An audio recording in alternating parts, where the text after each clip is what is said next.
네. 자, 우리 하나님 말씀 같이 나누시겠습니다. 오늘 하나님 말씀은요, 믿음 시리즈 계속해서 아브라함의 믿음을 보고 있습니다. 세 번째죠, 오늘. 그래서 아브라함의 믿음 세 번째.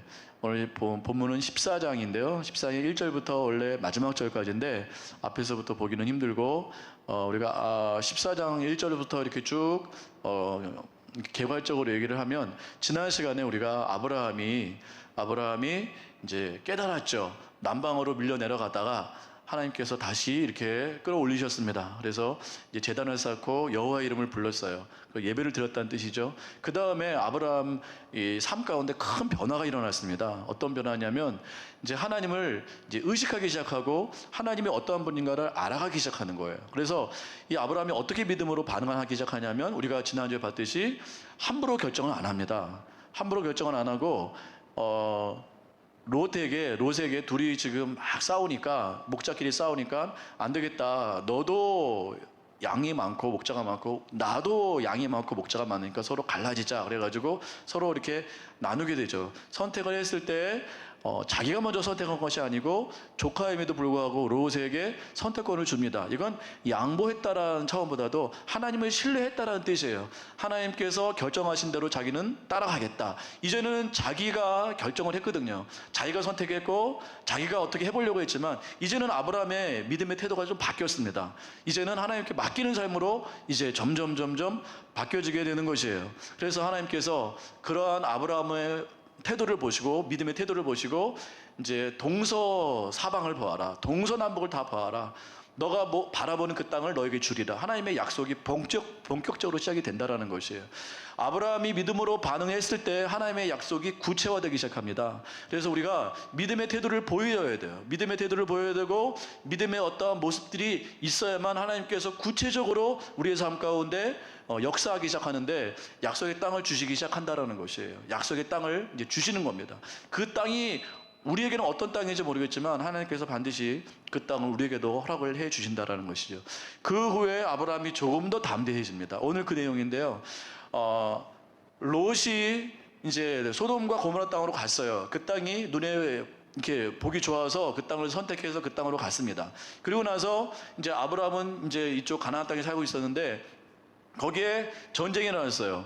그래서 소돔과 고모라 땅에 이제 다른 여러 민족들이 연합해가지고 쳐들어왔는데, 안타깝게도 롯과 그의 가족도 잡혀간 것이에요. 모든 그 가산을 다 이렇게 다 착취해 갑니다. 그래서 롯이 그렇게 되었다라는 사실을 아브라함이 알게 돼요. 그 소식을 전달받게 됩니다. 그리고 나서 쫓아가서 이제 싸우는 내용이에요.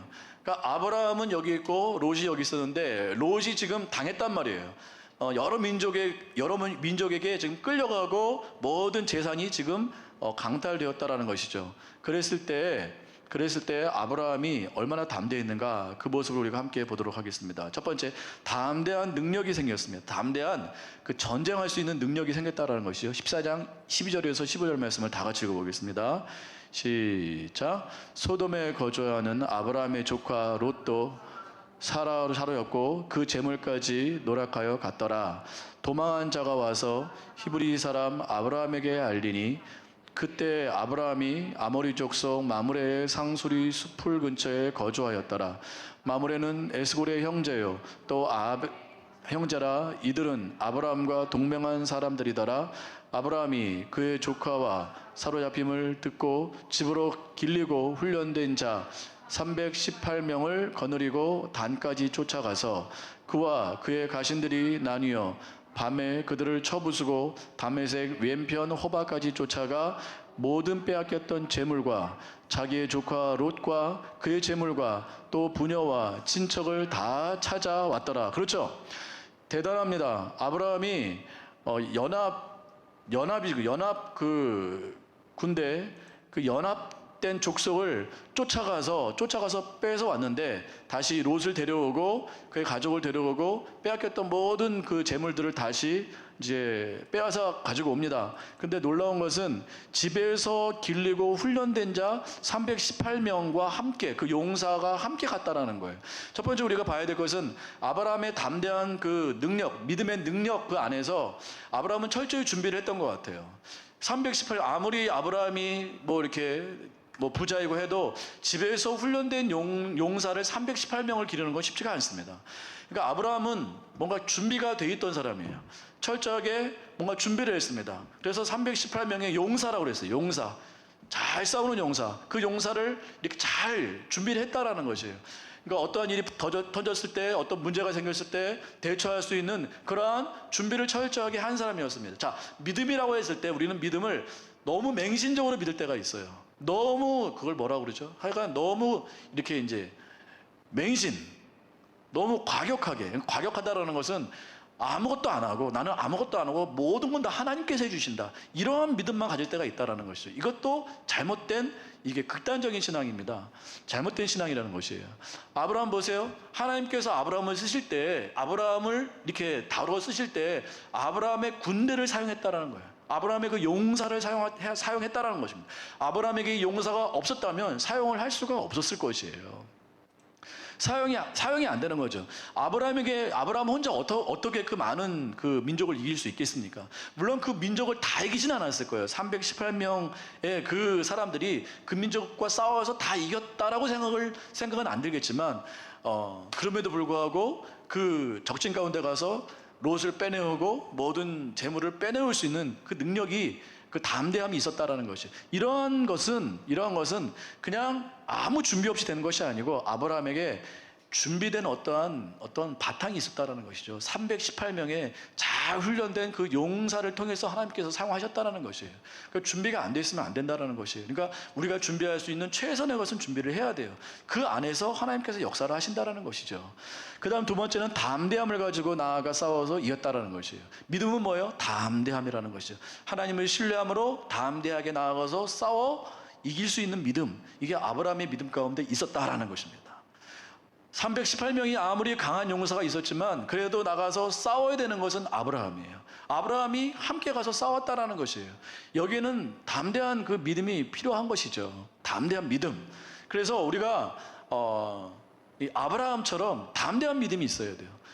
아무리 그 뭐 어려운 상황 가운데 있다 할지라도 정말 하나님을 의지하고 내게 주신 자원을 가지고 하나님을 전폭적으로 의지하는 마음으로 우리가 나아가서 담대하게 싸울 수 있는 그 믿음이 우리 가운데 형성이 되어야 된다는 것이죠.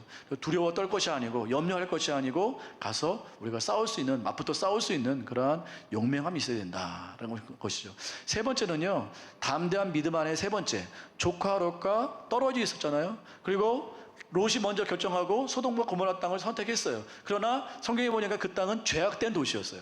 껍데기만 보고 이 땅은 좋은 땅 하고서 조카 롯이 그렇게 선택을 했지만 그 땅은 죄악된 도시였어요. 죄악된 땅이었다고요. 근데 롯은 그걸 모르고 선택을 했어요. 그러니까 아브라함 입장에서 보면 참 이게 가슴이 아프잖아요. 가슴이 아프고 참 뭐랄까요, 때로는 좀 섭섭한 마음도 들 수 있고 때로는 정죄하고 싶은 마음도 들 수가 있었을 것입니다. 그러나 아브라함은 조카 롯이 그 위기 가운데 빠졌을 때, 그 위험 가운데 빠졌을 때 그 어떤 것도 따지지 않고 묻지도 않고 나아가서 그를 구해냈다라는 것이죠. 위험 가운데 빠져 있는 그 롯을 자기의 그 생명을 무릅쓰고 가서 건져내는 그러한 책임감이 있었다라는 것이죠. 책임감. 그래서 힘든 상황이었지만 책임을 가지고 조카 롯을 자식처럼 그렇게 생각해서 가서 구해오는 그러한 믿음이 있었다라는 것이에요. 그래서 담대한 믿음이 아브라함에게 있었다. 첫 번째는 근거가 있어야 된다. 아무것도 없으면 안 된다. 하나님께서 쓰실 만한 근거가 있어야 된다. 그걸 우리가 철저히 준비해야 된다. 두 번째는요, 담대한 믿음이 있어야 된다. 실제로 맞붙어 싸워야 된다. 세 번째는 책임이 있어야 돼요. 책임감을 가지고 우리 주위에 있는 사람들을 구할 수 있는 그러한 우리가 되어야 됩니다. 사실 이건 아브라함의 싸움이 아니에요. 롯의 싸움인데, 롯의 그 공경함을 보고 모른 척하지 아니하고, 네가 믿음으로 그렇게 바라보지 않고 그렇게 잘못된 선택을 했으니까 너가 책임이다 이렇게 말하지 않고, 묻지도 따지지도 않고 생명 걸고 나가서 싸워서 건져내올 수 있는 그러한 책임감이 있었다. 우리 주위에도 그런 사람 있지 않습니까? 어려움 가운데 있는 사람, 정말 위기 가운데 있는 사람, 이 사람이 때로는 멍청해요. 믿음의 선택을 잘 못해요. 그런다 할지라도 우리가 그 사람을 정죄하기 전에, 너 잘못됐어, 너 안 돼 이렇게 말하기 전에 우리가 뛰어들어서 그 사람을 꺼내올 수 있는 그러한 그 믿음의 책임감이 있어야 된다는 겁니다. 끌고 왔으면, 나와 동행했으면 그래도 책임질 수 있는 그러한 믿음이 필요하다라는 것이에요. 아무리 사람이 뭐 이렇게 믿음으로 못 산다고 해도 그 사람을 우리가 뭐라고 하기 전에 함께 생명을 걸고 그 사람과 함께 싸워줄 수 있는, 도와줄 수 있는, 건져올 수 있는 그 믿음이 우리 가운데 필요하다라는 것입니다. 이게 아브라함의 믿음에서 볼 수 있는 첫 번째였습니다. 자, 두 번째, 아브라함의 믿음. 아브라함의 믿음 세 번째, 두 번째, 살렘 왕 멜기세덱의 축복을 받았다라는 거. 이게 굉장히 중요합니다. 14장 18절에서 20절 말씀을 다 같이 읽어보겠습니다. 시작. 살렘 왕 멜기세덱이 떡과 포도주를 가지고 나왔으니 그는 지극히 높으신 하나님의 제사장이었더라. 그가 아브라함에게 축복하여 이르되 천지의 주지이시요 지극히 높으신 하나님이여 아브라함에게 복을 주옵소서. 너희 대적을 내 손에서 부지신 지극히 높으신 하나님을 찬송할지로다 하매 아브라함이 그 얻은 것에서 10분의 1을 멜기세덱에게 주었더라. 자, 이거 잘 보십시오. 요 내용을 히브리서에서 말을 하는데, 살렘 왕, 살렘이라는 건 평화란 뜻이죠. 평화의 왕 멜기세덱, 이 사람의 출처는 모릅니다. 도대체 살렘 왕이 어디에 있는 왕인지 잘 몰라요. 이 멜기세덱, 이 왕이 떡과 포도주를 가지고 승리한 아브라함에게 와서 이렇게 말을 하는 거예요.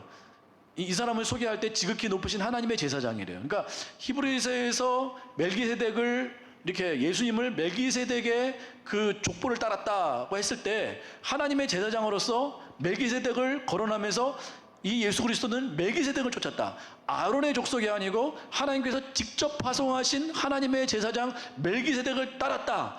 이건 어떤 하나님의 신권, 강력한 신권을 말하는 것이죠. 사람의 족보를 따른 것이 아니고 사람의 어떠한 직분을 따른 것이 아니고 예수 그리스도는 하나님의 제사장의 직분을 따랐다. 이렇게 말을 하면서 이 멜기세덱을 말합니다. 이 사람은 하나님께서 직접 파송하신 하나님의 제사장이에요. 근데 이 사람이 지금 뭘 합니까? 아브라함에게 축복을 하고 있습니다. 그리고 천지의 주지이시오 지극히 높으신 하나님이여 아브라함에게 복을 주옵소서. 아브라함에게 축복을 하고 있는 것이에요. 그리고서 뭐라고 말하는지 이 말씀이 중요합니다. 20절. 너희 대적을 네 손에 붙이신 지극히 높으신 하나님을 찬송할지로다. 이렇게 따라하는 거죠. 그러니까 지금 아브라함의 승리는 누구의 승리입니까? 아브라함의 승리를 누가 주셨습니까? 하나님께서 주셨다는 뜻이에요. 멜기세덱을 만나야 돼요. 멜기세덱을 만나지 않으면 우리가 승리했을 때 도대체 이 승리가 누구의 승리인지 모른단 말이에요. 우리가 이 아브라함이 만약에 멜기세덱을 안 만났으면 내가 잘해서 내 용사가 잘해서 318명이 잘해서 우리가 승리했구나라고 생각을 했을 거예요. 그러나 멜기세덱이 분명히 와서 말을 합니다. 축복하면서 말을 합니다. 너의 승리는 하나님께서 주셨다. 하나님을 찬송할지어다. 아브라함에게 지금 선포하고 있는 것이에요. 네 싸움은 네가 이긴 게 아니라는 거예요. 너의 승리가 네 게 아니라는 것입니다. 너의 승리는 누가 주셨어요? 하나님이 주셨다라는 거예요. 하나님이. 반드시 멜기세덱을 만나야 돼요. 하나님의 제사장 멜기세덱을 반드시 만나야 돼요. 반드시. 그렇지 않으면 모든 업적을 우리가 그때부터 교만이 끼기 시작합니다. 그 다음부터는 타락이 일어나기 시작하는 거예요. 사울왕 보셨잖아요. 사울왕 처음에는 하나님의 능력으로 승리했어요. 근데 승리하니까 이게 자기 승리인 줄 알고 이제 하나님을 거역하기 시작하고 하나님의 말씀을 불순종하기 시작합니다. 어떻게 했어요? 하나님께서 그 사울왕을 버려버리잖아요. 그냥 그 왕직을 폐위시켜버립니다. 그러니까 우리가 하나님 앞에서 온전해지려면, 온전한 사역자가 되려면 우리가 이 승리가 도대체 누구의 승리인지를 분명히 알아야 돼요. 하나님의 제사장 멜기세덱을 만나야 돼요. 그리고 그 앞에서 축복을 받아야 됩니다. 내 힘으로는 안 되는 것이에요. 내 힘으로 된 듯 싶죠. 내가 318명 잘 길렀지. 내 힘으로 참 잘했지. 이렇게 생각할 수 있는데, 이렇게 생각하면 우리는 사울왕이 될 수가 있어요. 하나님께 버림받습니다. 하나님께서 도와주셨어요.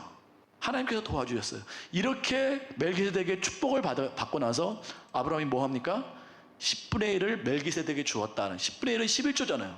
11조는 무슨 뜻인지 아세요? 모든 것은 당신 것입니다라는 믿음의 표현인 것이에요. 우리가 11조 바치잖아요. 11조는 그냥 돈 떼서 바치는 것이 아니고 믿음의 고백에 담겨 있는 것이에요. 내가 11조를 바칠 때 나의 모든 능력과 나의 모든 승리와 나의 모든 성공은 하나님 당신 것입니다라고 우리가 표현하는 믿음의 표현이라는 것이에요. 그걸 하나님께서 10분의 1로 요청을 하셨고 우리는 그것을 표현하는 것입니다. 하나님 앞에. 하나님은 내 돈 잘라가지고 10분의 1 잘라가지고 하나님 가지세요, 이게 아니라는 것이죠. 11조는 항상 믿음의 표현이에요. 믿음의 표현. 모든 것이 당신 것입니다. 모든 것이 당신 것입니다. 이 표현인 것이죠. 지금 아브라함은 멜기세덱에게 11조를 바치고 있어요. 그 말이 맞다라는 거예요. 모든 승리는 하나님께서 주셨다라는 것을 지금 인정하고 있다라는 거예요. 11조를 안 내잖아요. 그건 교만한 겁니다. 왜요? 모든 건 내가 했다고 지금 내가 자신하고 있기 때문에. 자기 콩으로 돌리고 있는 거예요. 11조를 바쳤다라는 건, 믿음으로 바쳤다라는 것은 모든 것은 하나님께서 하셨습니다라고 우리가 고백하는 것과 똑같은 것이에요. 그러니까 우리가 11조 생활을 잘해야 합니다. 돈 내라는 소리가 아니고요, 헌금하라는 소리가 아니에요. 믿음의 고백을 하라는 소리입니다. 믿음의 고백. 하나님께 내 믿음의 고백을 드리는 거예요. 하나님, 모든 건 당신 것입니다. 이럴 때 우리가 부패하지 않아요. 이걸 안 하면 우리는 부패합니다. 믿음의 고백을 하지 않으면 우리는 부패하게 돼 있어요. 그래서 잘 되면 누구 탓? 내 탓. 안 되면 하나님 탓. 이렇게 돼버리는 거예요. 안 되면 맨날 하나님 안 돼요. 물론 우리가 그렇게 기도도 하지만 잘 되게 하신 건 다 하나님의 은혜입니다. 은혜. 하나님께서 승리케 하셨기 때문에 거기에 승리할 수 있었던 것이죠. 우리가 그것을 믿음의 표현으로 해야만 아브라함의 믿음이 생생하게 살아있을 수 있어요. 안 그러면 부패하고 썩습니다. 여러분의 믿음이 생생하게 살아나길 소망합니다. 계속해서 싱싱하게 살아나기를 소망합니다. 그러기 위해서 날마다 믿음의 고백을 해야 돼요. 내 거 아닙니다. 내가 한 거 아니에요. 다 하나님께서 하셨습니다. 다 하나님께서 주셔서 내가 이렇게 할 수 있었습니다. 내가 헌금할 수 있었던 것도, 내가 헌신할 수 있었던 것도, 내가 사역할 수 있었던 것도 다 하나님의 은혜입니다. 제가 여기 잠깐 아까 설교 준비하면서 잠깐 여기 걸었는데 이제 벚꽃이 다 피었더라고요. 벚꽃이 다 피었는데 하나님께서 갑자기 기쁨을 주시는 거예요. 오늘도 제가 주빌리 갔다가 목이 쉬었잖아요. 막 이렇게 막 이제 막 찬양하고 막 부르짖고 하는 게 너무 감사해요. 너무 감사해요. 하나님께서 그 주빌리라는 자리를 주신 게 너무 감사하고, 찬양할 수 있었다는 게 너무 감사한 거예요. 갑자기 목이 아파가지고 오후에는 나 목 아파서 어떡하지? 목 아프면 안 되는데, 이렇게 좀 걱정했다가 갑자기 걷는데 벚꽃을 보는 순간 하나님께서 기쁨을 주시는 거예요. 야, 내가 이렇게 사역하는 게 너무 기쁘다. 앞에서 찬양 인도하는 게 너무 기쁘다. 이렇게 헌신할 수 있는 게 너무 기쁘다. 너무 기쁜 거예요. 오늘 수요 예배 할 수 있는 것도 너무 기쁜 거예요. 왜요? 하나님의 은혜이기 때문에. 기회를 주셨으니까 하는 거죠. 오늘 주빌리 모임은 북한 모임이잖아요. 여기 함기 운영대도 있지만 북한 땅은 예배하고 싶어도 예배를 못 하는 거예요. 다 지하교에 들어가서 숨어서 생명 걸고 예배하는 거예요. 지금도 얼마나 30만인가 40만이가 있다고 하는데 그곳에서 숨 죽여, 소리 죽여, 그렇게 예배하고 있어요. 기도하고 있어요. 근데 하나님께서 그걸 받고 계세요. 그 사람들이 우리 한국 사람을 위해서 기도한다라는 거 아니에요. 한국 땅 부패하지 않도록 그 지하교회에 있는 북한 사람들이 우리 한국 사람을 위해서 기도한대요. 한국 교회 잘 되게 해달라고. 이게 얼마나 기가 막힌 노릇입니까? 이게 너무 기쁜 것이에요. 우리가 사역하는 게 참 기쁜 것이에요. 예배할 수 있는 것이 참 기쁜 것이에요. 믿으시죠? 우리가 사역할 수 있을 때, 힘이 있을 때 사역하는 거 너무너무 기쁜 거예요. 저희 어머니 얘기해서 죄송합니다. 저희 어머니가 요새 은혜 받으셔가지고, 제가 얼마 전에 어머니 아프셔가지고 수술한다고 해서 잠깐 갔다 왔는데, 어머님이, 죄송합니다, 자랑이 아니라 제 어머니 실제 얘기니까 하루에 2시간, 3시간을 기도하시는 거예요. 제가 어머니 평생에 그걸 한 번도 못 봤어요. 근데 너무 그 모습이 저희 어머니 같지가 않고 다른 분 같더라고요. 계속 저는 막 아들이 왔으면 막 얘기도 하고 이래 되잖아요. 얘기를 안 하시고 기도만 하시는 거예요. 기도만 하시는 거예요. 그게 하나님께서 말년에 우리 어머니에게 복을 주시는구나. 이렇게 복을 주시는구나. 너무너무 큰 복이에요. 어머님이 정신이 어떠신지는 잘 모르겠어요. 근데 때로는 좀 걱정도 되고 막 그러는데 기도를 이렇게 하시는 거예요. 아마 2시간, 매일 2시간씩 교회를 위해서 기도하고. 그래서 제가 우리 성도님들 이름 다 적어드렸어요. 한 분씩 다 기도하시라고. 그래서 이름 다 적어드리고 왔어요. 아마 저희 어머님이 2시간 동안 여러분의 이름을 한 사람 한 사람 다 기억하고 기도하실 거예요. 걱정하지 마세요. 이혜지 자매님도 있어요. 꼭 적어놨기 때문에 모르는 분이 기도를 하시고 있는 거예요. 기도하고 있는 거예요. 그래서 제가 깨달은 게 뭐냐면, 어머니도 사느라고 바빴거든요. 홀어머니에다가 아들 둘 키우느라고 정말 뼈 빠지게 고생하셨고, 근데 하나님께서 은혜를 주셔가지고 그래도 말년에 이렇게 기도를 하게 하나님께서 그렇게 인도하셨더라고요. 근데 제 생각에는 참 우리 어머님이 좀 더 싱싱할 때, 좀 더 젊었을 때, 좀 더 이렇게 막 팔팔할 때, 그때 하나님을 더 바라보고 더 집중력 있게 나갔으면, 더 사역했으면 더 좋았겠다 싶은데, 그럼 어머님의 삶이 너무 고달팠기 때문에 이해는 하지만 그래도 말년에 이렇게 은혜를 주셨어요. 여러분, 사역할 수 있는 게 복이에요. 예배할 수 있는 게 복이에요. 기도할 수 있다는 게 복이에요. 복이에요. 그게 복입니다. 그 하나님 앞에 고백을 해야 돼요. 하나님 너무 감사해요.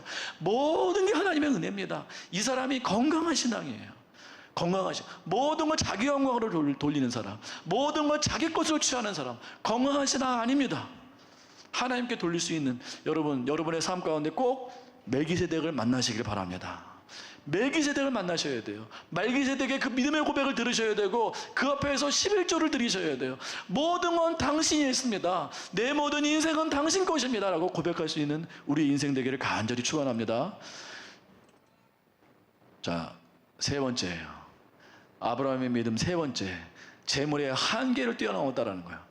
이건 굉장히 중요한 얘기죠. 아까도 중요했지만 14장 21절에서 24절 시작. 소돔 왕이 아브라함에게 이르되 사람은 내게 보내고 물품은 내가 가지라.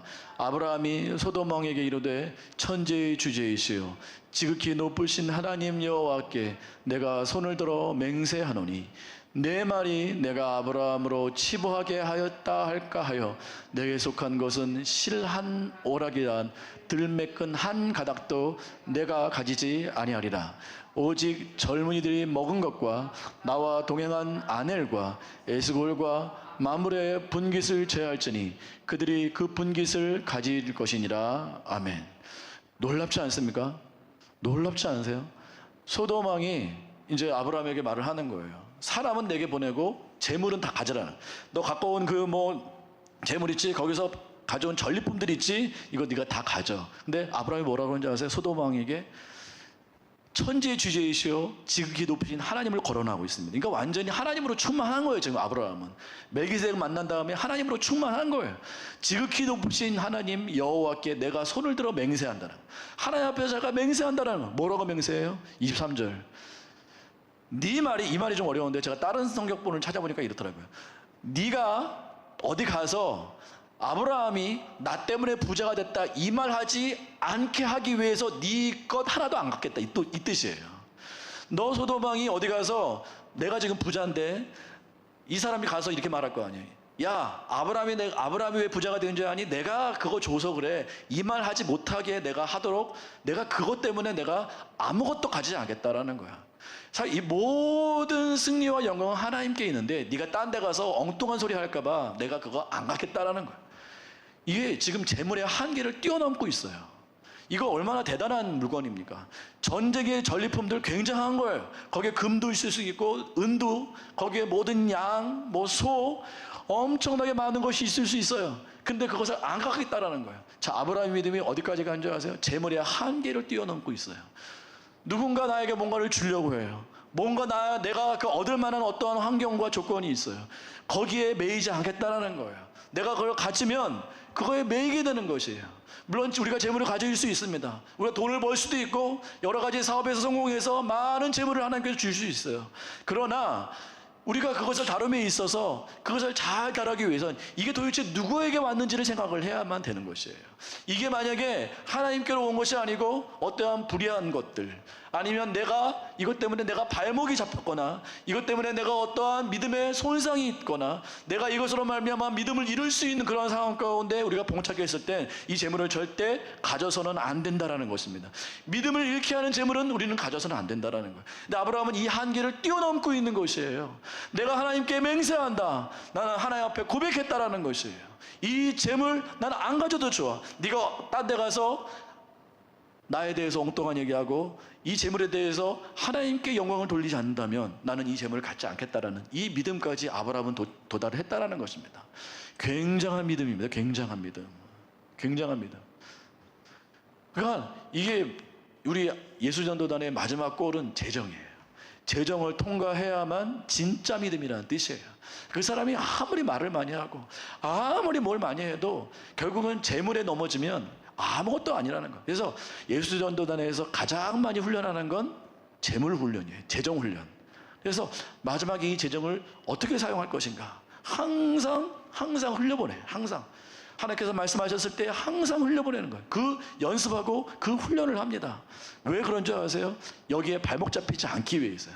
여기에 발목 잡히잖아요. 그거 진짜 믿음 아니라는 거예요. 진짜 믿음 아니에요. 아브라함 보세요. 아브라함 보세요.